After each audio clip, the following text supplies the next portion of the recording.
The fall and rising. The skies above Earth had always been a source of wonder and mystery. For generations, humanity gazed upward, questioning if they were alone in the vast emptiness of space.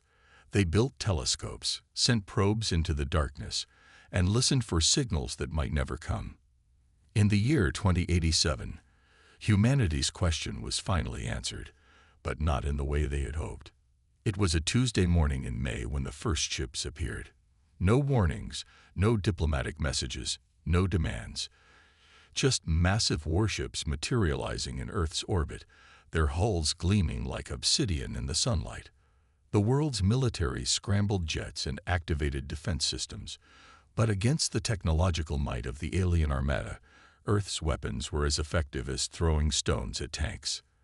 The hegemony, as they would later call themselves, didn't waste time with negotiations. Their first strike hit Beijing, a beam of blinding energy that carved through the city center, leaving nothing but a smoldering crater where 20 million people had lived moments before. Tokyo followed 7 minutes later. Then Moscow, New York, London, Sao Paulo. One by one, Earth's great cities were reduced to ash and rubble. Billions died in the first day alone. By the end of the week, organized military resistance had all but collapsed. The hegemony deployed ground forces, 8-foot-tall armored soldiers with 6-limbed bodies and weapons that seemed to bend physics itself. They established processing centers in the ruins of major cities, rounding up survivors for forced labor or worse. With communications shattered and governments in disarray, what remained of humanity scattered into the wilderness, hiding in mountains, deserts, and forests. 3 months after the initial attack, Captain Maya Chen stood at the viewport of her underground command center, watching the live feed from one of the few remaining surveillance drones. The alien mothership hung in the sky above what used to be Chicago, smaller craft shuttling between it and the surface. At 42, Maya had spent half her life in the United States Space Force before the invasion. Now, she commanded what remained of America's space defense program.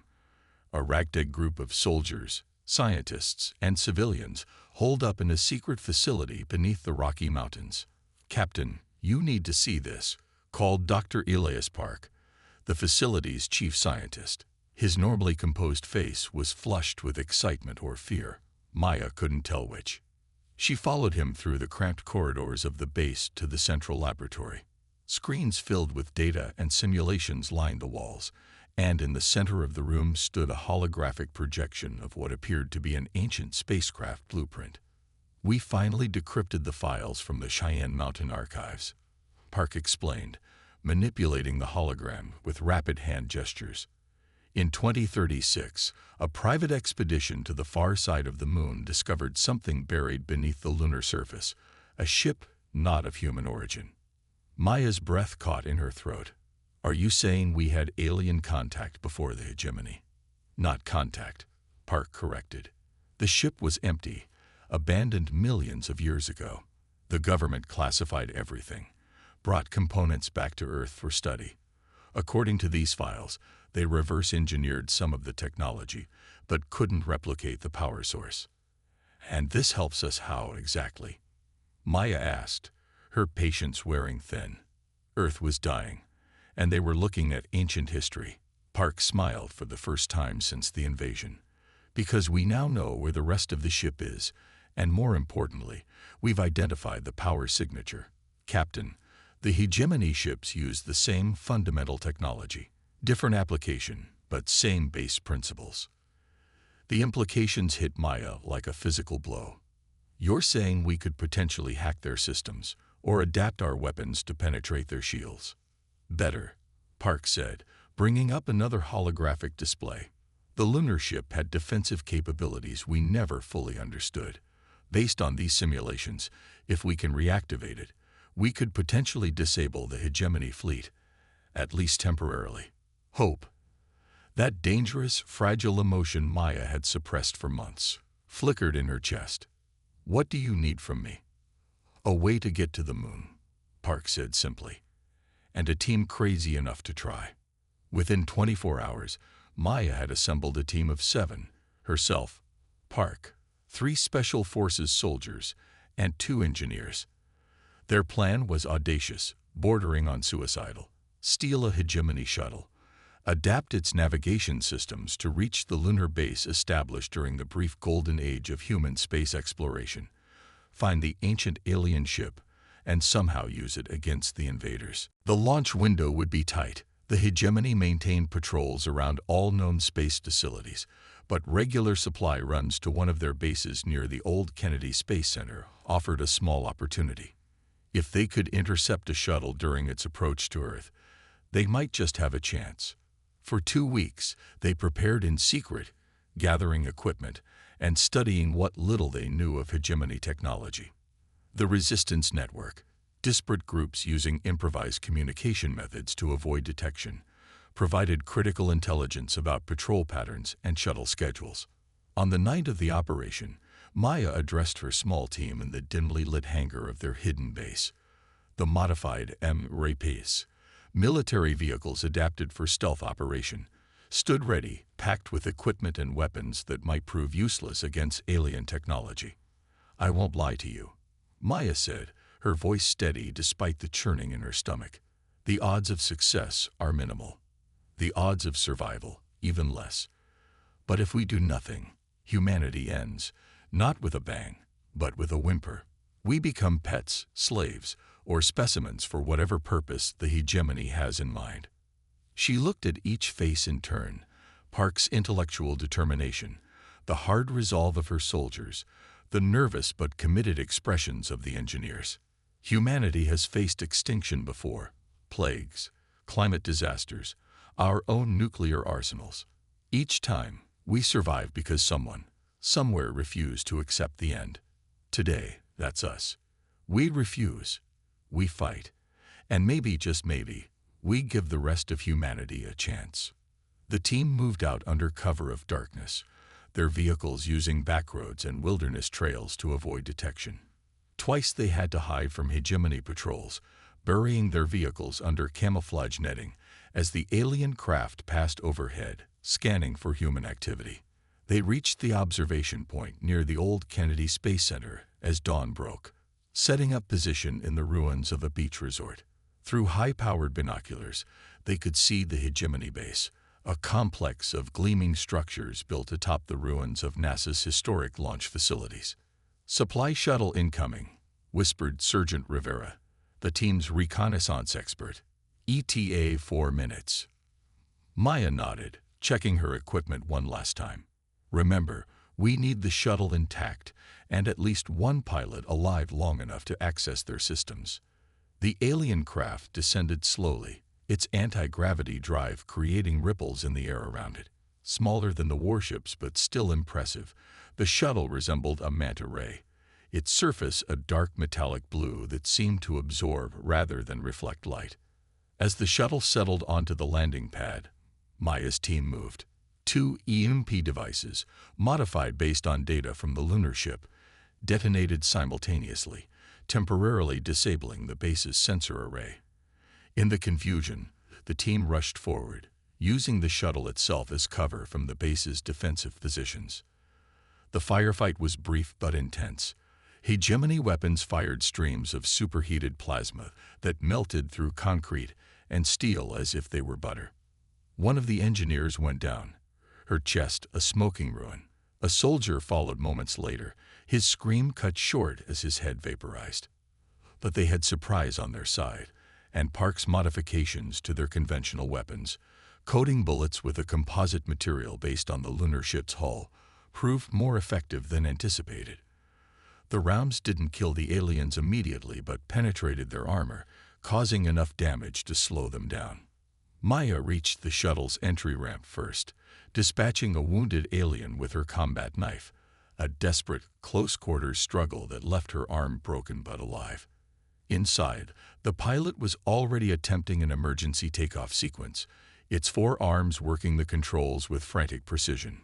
Park rushed in behind her, firing a specialized taser that sent the alien into convulsions. "Don't kill it," he shouted. "We need it conscious to bypass the security protocols." The next 30 minutes were a blur of activity. The remaining engineer interfaced their equipment with the alien systems while Park, with a mixture of threats and improvised communication, forced the pilot to grant them access. Outside, the last soldier held off reinforcements, buying time with his life. When the shuttle finally lifted off, only Maya, Park, and one engineer remained alive. The alien pilot, no longer needed, had been ejected from the craft. As they accelerated upward, the hegemony base below them erupted in energy weapons fire, most missing as Park engaged the craft's defensive systems. "They'll pursue," Maya said grimly, strapping herself into one of the oversized pilot seats, her broken arm throbbing with each beat of her heart. "Not immediately," Park replied, his fingers dancing across the alien interface. "I managed to transmit a false identification signal. They think we're experiencing engine trouble and returning to the mothership. It won't fool them for long, but it might give us enough time to reach the moon." The shuttle broke through Earth's atmosphere, the blue sky giving way to the star-filled blackness of space. In the distance, the moon hung like a pale sentinel, its scared surface hiding the secret that might save humanity, or prove to be nothing more than a desperate fantasy. As they set course for the lunar far side, Maya allowed herself one backward glance at Earth, the beautiful blue marble now scared with the dark wounds of hegemony occupation. She thought of all they had lost, all who had died, her parents in the initial San Francisco attack, her brother and his family, presumed dead in the European purges, her colleagues in the Space Force, who had fought and died in the hopeless initial defense. "We're coming back," she whispered, a promise to the planet and to herself. "And when we do, everything changes." The journey to the moon took just under 4 hours in the advanced alien craft. Park spent the time studying the ship's systems, his scientific curiosity momentarily overriding the dire nature of their mission. The engineer, a young woman named Zhu, who had been a promising talent at JPL before the invasion, worked to adapt their equipment to interface with whatever they might find at the lunar site. Maya merely watched the approaching lunar surface, her mind strategizing, calculating odds, preparing for every contingency she could imagine. Their plan hinged on too many unknowns, but it was the only plan they had. The long-abandoned International Lunar Base came into view as they circled to the far side, a collection of interconnected domes and cylinders, partially buried beneath the lunar regolith for radiation protection. It had been evacuated in the early stages of the invasion. Its personnel returned to Earth to join the futile defense efforts. They landed a kilometer away, unwilling to risk setting the alien craft down on the base's potentially unstable landing pads. Donning the pressure suits they'd brought from Earth, modified to interface with their equipment, they made their way across the lunar surface in bounding leaps, each carrying essential equipment for their mission. The base's airlock still functioned on auxiliary power, admitting them to a cold, dark facility that had been abandoned in haste. Emergency lighting activated as they moved through the corridors, casting long shadows that seemed to follow them like accusing ghosts. "The coordinates indicate the alien ship is beneath the primary research module," Park said, consulting the data on his tablet. "There should be an access shaft that leads to an underground cavern." They found the shaft sealed behind a heavy security door, its control panel dark and unresponsive. "Power's out in this section," Zhu observed, already unpacking equipment from her backpack. "I can rig a bypass, but it'll take time." "Time we may not have," Maya replied, checking the perimeter sensors they'd deployed outside the base. "No pursuit yet, but we should assume they're coming." It took Zhu nearly 40 minutes to restore power to the door systems, during which Maya paced restlessly, and Park reviewed the fragmented data they had on the ancient ship. When the door finally slid open with a groan of protesting metal, they found themselves staring down a vertical shaft that plunged deep into the lunar crust. A service elevator, its cage encrusted with lunar dust, waited silently. After a brief inspection, Zhu declared it operational, if not entirely trustworthy. With no alternatives, they crowded inside, and the elevator began its descent with a stomach-lurching drop before stabilizing. They descended for nearly 2 minutes before the elevator slowed and stopped. The doors opened to reveal not the natural lunar cavern they had expected, but an artificial chamber vast enough that their suit lights couldn't illuminate the far walls. As they stepped out, motion sensors detected their presence, and the chamber came alive with light, not the harsh fluorescence of the human base above, but a soft, blue-white glow that seemed to emanate from the walls themselves. And there, in the center of the chamber, rested what they had come for. The ship was like nothing human engineers had ever designed. Where human vessels were utilitarian, all angles and exposed components, this craft was organic, its silver-white hull flowing in curves that seemed to channel energy rather than merely contain it.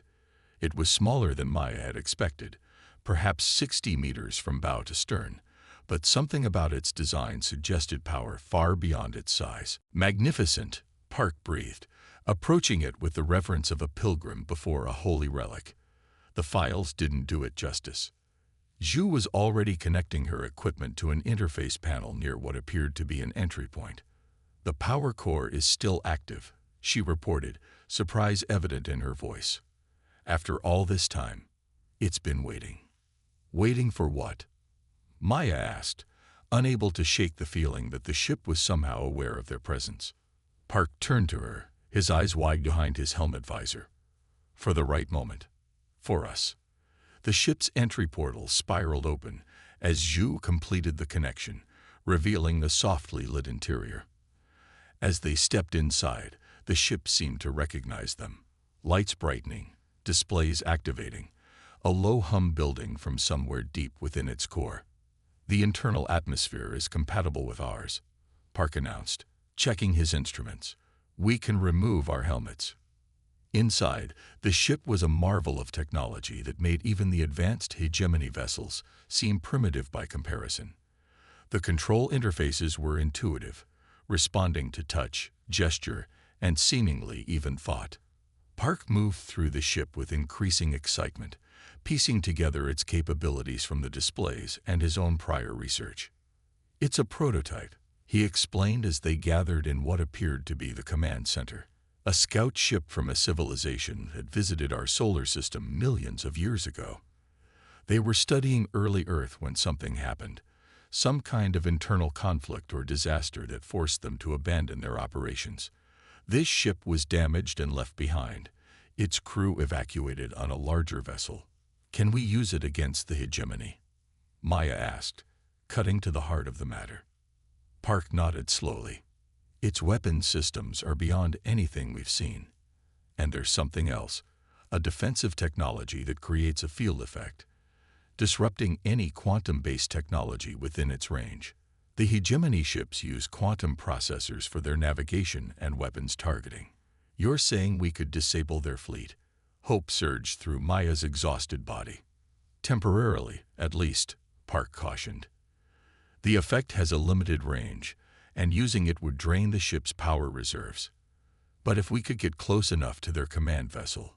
A sudden alarm cut through their discussion. The perimeter sensors outside the lunar base had detected movement. Hegemony ships approaching.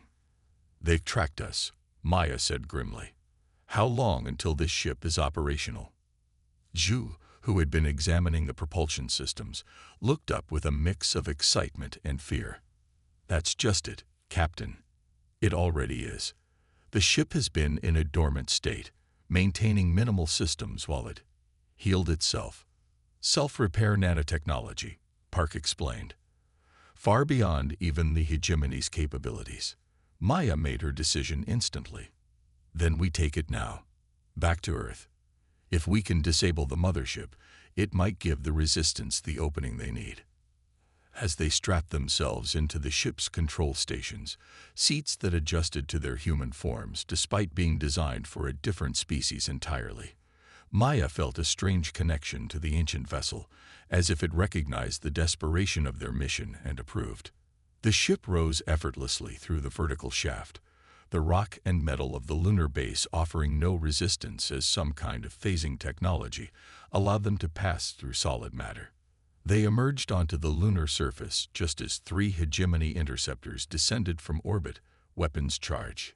"Hang on," Maya called, her hands finding the flight controls intuitively.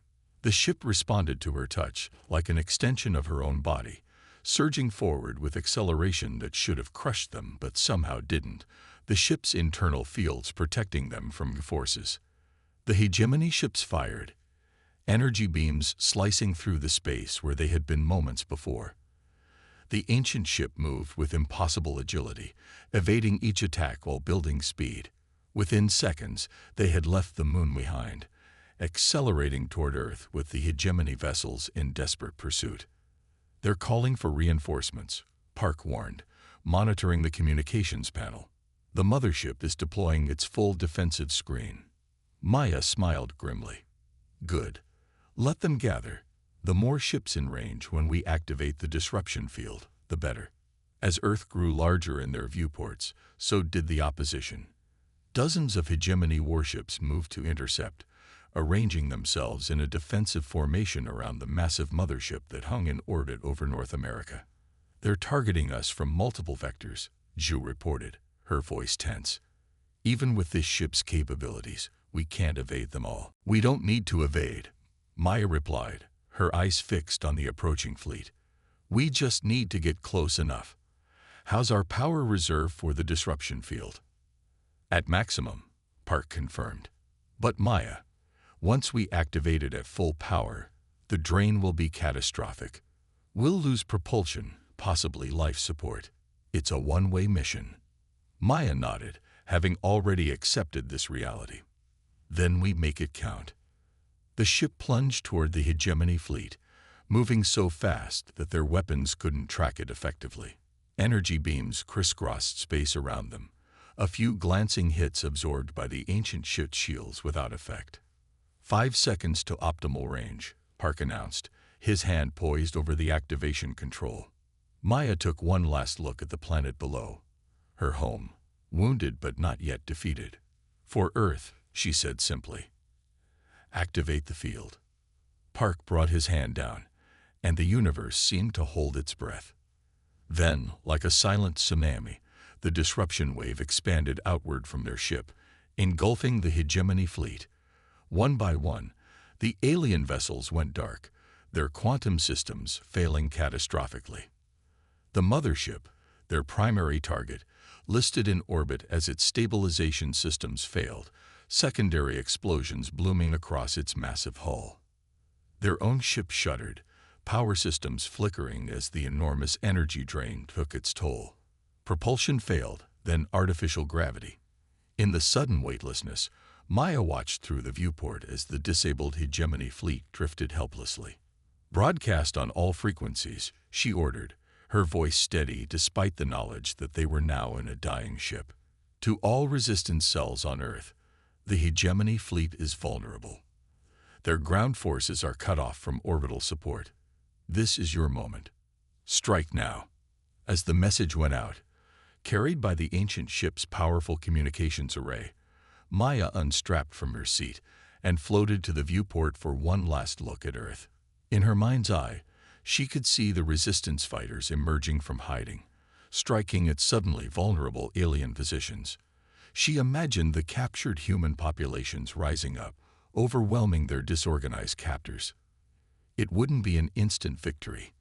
The fighting would be brutal, desperate, but for the first time since the invasion, humanity had a chance. "Life support failing," Zhu reported calmly. 5 minutes of breathable atmosphere remaining. Maya nodded, accepting. Her gaze remained fixed on Earth, watching as the first light of dawn illuminated the western Pacific. A new day, perhaps a new beginning. "Was it worth it?" Park asked softly, floating beside her. Maya thought of all they had lost, the billions dead, the civilization in ruins. But she also thought of what remained, the indomitable human spirit that had brought 3 desperate people to the moon on a suicide mission, with only the faintest hope of success. "Ask me again in 100 years," she replied. "When humanity has rebuilt, when our children's children look up at the night sky without fear." The ship's remaining systems failed one by one, leaving them in darkness save for the light of the distant sun reflecting off Earth's surface. As the last of their air grew thin, Maya closed her eyes, at peace with her choice. She never felt the sudden surge of power as the ship's emergency systems activated, never saw the cocoon of protective energy that enveloped the three humans as the vessel began a controlled descent toward Earth's surface. The ancient architects of the ship had built in safeguards, even they had forgotten, protocols designed to protect the worthy. Far below, humanity rose from the ashes, fighting with renewed hope against an enemy suddenly robbed of its technological advantages. The war to reclaim Earth had only just begun, but the tide had turned. And unknown to the resistance fighters looking up at the disabled alien fleet, the spark that had ignited their revolution was returning to join the battle. Vengeance among the stars. Maya Chen awoke to the sound of water dripping. Her body felt strange, lighter than it should be, yet somehow anchored. She opened her eyes to find herself suspended in a translucent pod filled with a bluish liquid that she could somehow breathe. Beyond the curved surface of the pod, she could make out dim shapes moving, hear muffled voices. The pod's surface parted like liquid mercury, and Maya found herself spilling onto a metal floor, coughing out the breathing medium as her lungs readjusted to air. Hands helped her up, human hands. She looked up to see a face she didn't recognize, a woman in what appeared to be a modified military uniform. "Captain Chen," the woman said, her voice tinged with awe. "Welcome back to Earth. I'm Colonel Diane Harper, North American Resistance Command." Maya's memories came rushing back. The moon, the ancient ship, the suicide run against the hegemony fleet. She looked around wildly. Park, Zhu? Both alive, Harper assured her. Recovered from their pods an hour before you. The ship, it protected you during re-entry, then sent out a distress signal our scouts detected. Maya struggled to process this information. "How long?" "3 weeks since your broadcast," Harper replied. 3 weeks that changed everything. As Maya's strength returned, Harper led her through what appeared to be an underground facility, explaining the events that had followed the disabling of the hegemony fleet. The resistance, galvanized by the sudden vulnerability of their oppressors, had launched coordinated attacks worldwide. The hegemony ground forces, cut off from orbital support and command, had found themselves fighting a multi-front war against humans who had nothing left to lose. "We've liberated most of North America," Harper explained as they entered a war room filled with maps and communication equipment. "Europe is about 60% free. Asia's making steady progress, especially in the mountain regions. Australia is nearly clear." Maya took in the strategic displays with a soldier's eye, noting the marked hegemony strongholds still scattered across the continents. "And the fleet, still disabled in high orbit," Harper said with grim satisfaction. "Our scientists have been studying the effect your ship generated. They believe the quantum disruption is semi-permanent. The hegemony vessels would need complete hardware replacement to restore functionality. But they'll have sent for reinforcements," Maya said, the tactical reality settling in her mind. "How long until the hegemony sends another fleet?" Harper's expression darkened. "That's what we need to discuss. Our deep space monitoring stations are back online. We've detected a massive energy signature 8 days out from the Oort cloud. Conservative estimate puts a secondary hegemony fleet arriving in just under 2 weeks." Maya felt a chill run through her. They had won a battle, perhaps, but the war was far from over. "Numbers. At least 3 times what hit us the first time," Harper said quietly. "We won't survive a second invasion." A familiar voice interrupted from the doorway. "Perhaps we won't have to." Maya turned to see Dr. Park entering, followed by Zhu. Both looked remarkably recovered, though Park walked with a slight limp. His eyes, however, burned with the same intensity they had before their suicide mission. "I've been analyzing the ship that saved us," Park continued, excitement evident in his voice. "It's not just a scout vessel with advanced weapons. It's a seed ship." "A what?" Maya and Harper asked simultaneously. A technology package designed to bootstrap an entire civilization, Park explained. The aliens who built it, whoever they were, they seeded developing worlds with technology that would help them advance. The ship contains manufacturing templates, scientific databases, even cultural archives. Zhu stepped forward, her face alight with the same fervor. We've only scratched the surface of what it contains, but already we've extracted designs for energy weapons compatible with our current manufacturing capabilities. With the right resources, we could arm our remaining aircraft, give our ground forces a fighting chance against hegemony armor. Hope and skepticism warred in Maya's mind. In 2 weeks, we'd need a miracle. What we need, Park countered, is to take the fight to them before they reach Earth. Stop them in deep space where they're vulnerable. With what? Harper demanded. We have no functional spacecraft capable of deep space combat. The hegemony destroyed our military satellites in the first hour of the invasion. Park and Zhu exchanged a meaningful look. That's not entirely true, Zhu said carefully. Before the invasion, several nations had experimental military craft in development. Most were destroyed, but according to the files we recovered from various resistance cells, there were 3 nearly complete vessels in hardened underground facilities. With the ship's database, we could finish them and upgrade them significantly. Maya felt the stirrings of a plan forming in her mind. Where are these facilities? Nevada, China, and Russia, Harper replied. We've made contact with the resistance cells protecting the Chinese and Russian facilities. Both vessels are intact but unfinished. And Nevada. That's our ace, Harper said with the first genuine smile Maya had seen. Area 51 wasn't just a conspiracy theory after all. The U.S. had a fully operational prototype combat spacecraft hidden there. When the invasion hit, the personnel followed scorched earth protocols. They buried it deep and scattered, taking key components with them to prevent the hegemony from accessing the technology. We've spent the past week tracking down those components and the original engineers, Park added. With what we've learned from the seed ship, we can enhance its capabilities beyond anything originally planned. Maya looked from face to face, measuring the determination she saw there against the astronomical odds they faced. Even with 3 ships, we'd be hopelessly outnumbered against a hegemony battle fleet. Not necessarily, Zhu interjected. The seed ship's database includes detailed scans of hegemony vessel architecture, weaknesses, blind spots, communication protocols, and more importantly, the quantum disruption technology that disabled the First Fleet. We can miniaturize it, create targeted weapons that could disable hegemony ships one by one. Over the next 10 days, Maya found herself at the center of humanity's most desperate effort. The ancient ship had been moved to a secure facility beneath the Rocky Mountains, where teams of scientists and engineers worked around the clock to extract and apply its technological secrets. Meanwhile, resistance forces worldwide continued to push back against the remaining hegemony ground forces, capturing vital resources and manufacturing facilities. The Nevada prototype, codenamed Defiance, was the first to be readied.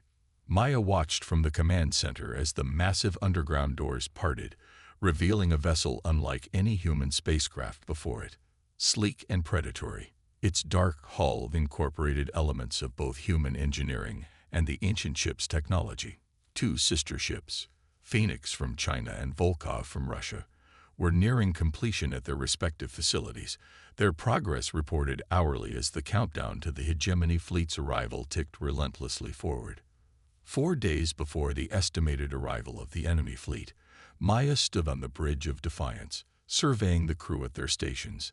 They were an international team, the best pilots, engineers, and soldiers the resistance could provide, all united by a single purpose: to prevent a second extinction-level attack on their homeworld.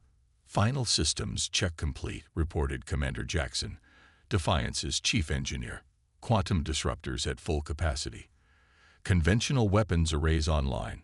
Stealth systems functional. She's as ready as she'll ever be. Maya nodded, settling into the captain's chair.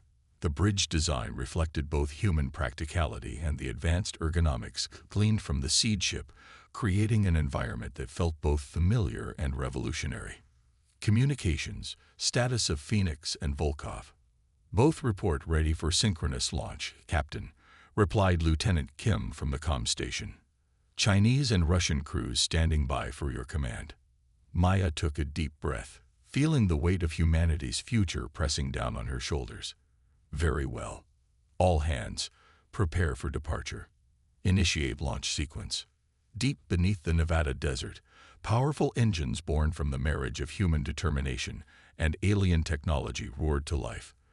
The Defiance rose through the massive launch shaft, emerging into the night sky like a dark avenger. Simultaneously, half a world away, its sister ships broke through their own concealment, rising to join what might be humanity's final battle. The three vessels rendezvoused in Earth orbit, a tiny armada against the vast emptiness of space. Through the viewports, Maya could see the disabled hegemony ships still drifting helplessly, a reminder of both their previous victory and the overwhelming odds they now faced. Course plotted to intercept the incoming hegemony fleet at Jupiter's orbit, reported Navigator Chen.